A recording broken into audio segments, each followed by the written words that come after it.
হরে কৃষ্ণ।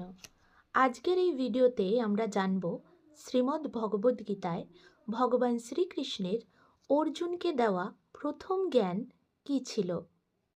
অধ্যায় 2 অর্থাৎ সাংখ্যযোগের 11 নম্বর শ্লোক, যেখানে ভগবান অর্জুনকে বলছেন, শ্রী ভগবানুবাচ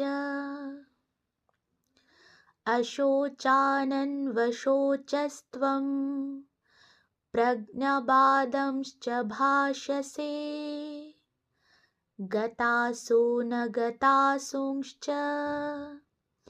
নানুশোচন্তি পণ্ডিতঃ।